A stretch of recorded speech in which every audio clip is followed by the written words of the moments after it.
Est-ce que ça vous est déjà arrivé de rester des heures devant votre ordinateur ou devant une feuille de papier à vous demander mais quel contenu je vais bien pouvoir poster sur Instagram et n'avoir absolument aucune idée? Ou pire, avoir quelques idées et penser que ce contenu va être génial, va toucher énormément de monde et là, quand vous le mettez en ligne sur Instagram ou même sur une autre plateforme, c'est le néant, il n'y a absolument rien qui se passe. Avec cette vidéo, tout ça, c'est fini et aujourd'hui, on va voir 14 types de contenus que vous allez pouvoir réutiliser directement pour votre compte Instagram et tous vos réseaux, dont certains contenus qui nous ont permis de générer des millions de vues, du contenu vraiment qui va être assez viral. Donc restez bien avec moi jusqu'à la fin de cette vidéo et nous on se retrouve directement pour le premier contenu.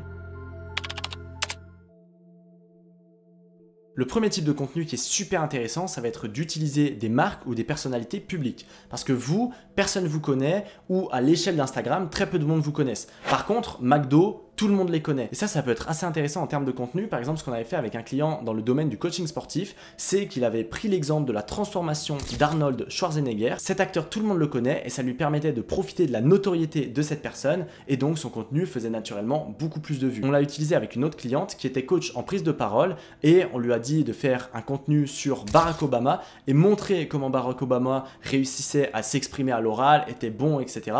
Et naturellement, elle a fait plein d'autres contenus comme ça parce que ça explosait à chaque fois. Le deuxième type de contenu qui est assez simple mais super efficace, c'est de faire une question-réponse directement en contenu et notamment en Reels, en reprenant par exemple les questions que vous posent vos abonnés ou les questions que peuvent se poser vos futurs clients, vos prospects et en faire un Reels pour répondre à toutes ces questions-là. Vous pouvez facilement lister une dizaine de questions et si c'est des questions qui sont intéressantes, ça peut faire beaucoup de vues. Le troisième type de contenu, c'est quelque chose qui fonctionne extrêmement bien sur Instagram, ça va être de montrer un avant-après.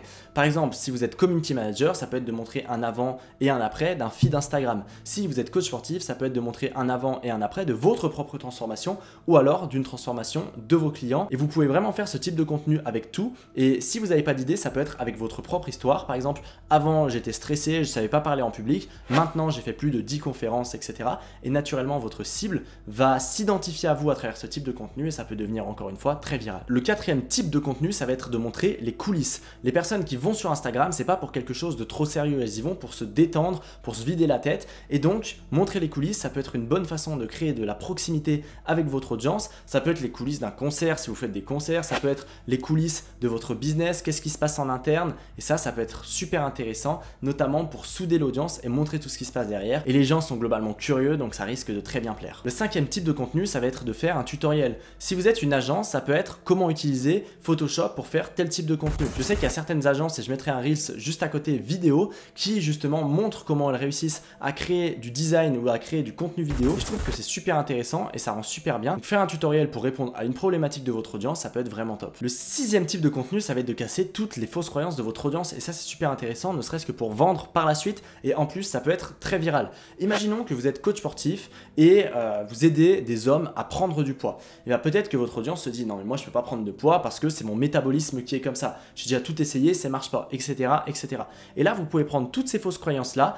Pourquoi tu peux prendre du poids, peu importe ton métabolisme et faire un contenu comme ça. Et s'il y a une personne dans votre audience qui se pose la question, je pense qu'il peut y en avoir plein d'autres. Ce type de contenu peut être dupliqué, peu importe la thématique, peu importe votre activité ou même si vous n'avez pas d'activité, peu importe ce que vous faites. Et ça peut être très intéressant. Le septième type de contenu qui est très puissant pour créer de la proximité, ça va être le storytelling. Parce que en faisant ça, en racontant votre histoire, vos abonnés ils pourront se référer directement à vous. Je reprends l'exemple du coach sportif, mais se dire ok, lui avant il n'était pas du tout musclé, il était un peu gros comme moi, maintenant il est super musclé, si lui il l'a fait, moi aussi je peux le faire. Et donc ça va permettre de souder votre communauté autour de vos valeurs. Ça va permettre surtout à votre communauté de s'identifier à travers vous et ça peut être très intéressant. Vous pouvez l'utiliser à la fois pour un storytelling personnel ou alors pour un storytelling de marque, raconter pourquoi vous faites les choses, quelle est votre vision et ce qui va être super puissant aussi, c'est d'embarquer vos abonnés dans une mission commune, c'est de les embarquer avec vous, de leur montrer que vous partez à la guerre entre guillemets avec un objectif commun et ça va permettre largement d'augmenter votre engagement. Le huitième type de contenu, ça va être les Reels avec des voix off.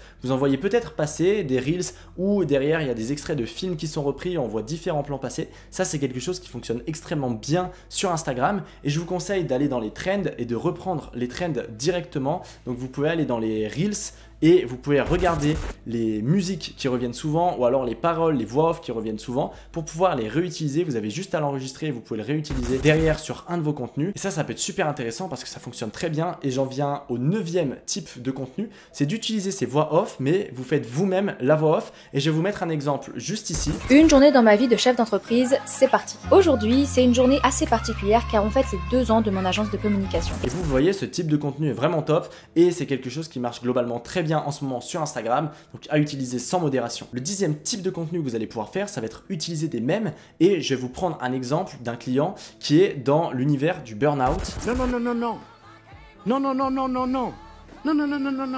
C'est sur un ton un peu plus léger et franchement c'est un type de contenu qui peut extrêmement bien fonctionner. Le 11e type de contenu, ça va être d'utiliser des témoignages clients ou si vous n'avez pas de clients, pas d'activité, ça va être d'utiliser tout ce qui va être des commentaires qu'on vous poste, etc. Ça va permettre de souder la communauté, de montrer que vous partagez quelque chose d'unique ou alors si vous vendez, parce que je pense si vous regardez cette vidéo, vous avez quelque chose à vendre, donc ça va vraiment vous permettre de souder la communauté, de leur montrer que ce que vous proposez c'est quelque chose de qualitatif et donc de donner envie à toutes les personnes derrière d'acheter. Le 12e type de contenu, ça va être du contenu à forte valeur ajoutée. Ça va être du contenu qui va être un peu plus long. Pour le coup, il sera un peu moins viral. Par contre, ça va vraiment servir à asseoir votre autorité auprès de votre audience parce qu'ils vont voir tous les conseils que vous pouvez leur donner. Donc là, vous pouvez faire des tutoriels qui sont un peu plus longs ou alors vous pouvez prendre toutes les problématiques de votre audience et y répondre dans quelque chose qui est assez complet et ça va vraiment vous servir à créer encore une fois cette communauté soudée en asseyant votre autorité. Le 13e type de contenu, ça va être de partager du négatif. Et ça, c'est quelque chose qui est peu représenté sur Instagram parce que sur la plateforme, on a l'impression que tout est beau, tout est rose, tout le monde voyage, tout le monde réussit. Par contre, il y a toujours des phases où on est un peu moins bien, il y a toujours des choses qui se passent un peu moins bien et le but, c'est pas de se transformer en dépressif sur son compte Instagram en montrant tout ce qui va pas, sinon vous allez saouler votre audience. Par contre, des fois montrer, ça s'est pas passé comme prévu ou alors ça, c'était pas terrible, j'ai fait ce lancement-là, mais j'ai pas eu de résultat. Et ça peut être super intéressant parce que là vous pouvez vous dire mais je vais perdre ma crédibilité. Non en fait, parce que votre audience va se reconnaître à travers vous. Aujourd'hui j'ai pas pu aller à la salle de sport dans l'exemple du coach sportif parce qu'honnêtement j'étais vraiment trop fatigué et les personnes vont se dire ok mais lui aussi il est comme moi donc moi je peux avoir les mêmes résultats et ça va encore une fois servir à avoir un sentiment d'identification fort de votre communauté sur vous et ça va vraiment servir à créer un lien qui est puissant. Et le 14e et dernier type de contenu, ça va être de reprendre des trends. Donc des trends c'est des tendances et pour ça vous pouvez notamment aller sur TikTok, aller chercher trend, donc vous tapez T-R-E-N-D avec un S ou pas, peu importe, et vous regardez les contenus qui fonctionnent le mieux. Et normalement, ces contenus-là peuvent aussi bien fonctionner sur Instagram. La seule chose qui est un peu pénible avec ce type de contenu, c'est qu'il faut toujours aller suivre les trends, mais en faire de temps en temps, ça peut être assez intéressant en le liant bien évidemment à votre thématique et à la thématique de votre page Instagram pour obtenir plus de visibilité. Bon, maintenant, vous avez plein d'idées pour votre compte Instagram et pour vos futurs contenus. Je vous invite à noter 2-3 petites idées par rapport aux 14 grandes parties qu'on a vues et plus d'excuses pour ne plus poster sur Instagram. Si la vidéo vous a plu, n'hésitez pas à la liker directement. N'hésitez pas à vous abonner si ce n'est pas encore fait. On va poster plein d'autres vidéos sur Insta. Et nous, on se retrouve très vite pour une prochaine vidéo. C'était Mathis. Ciao!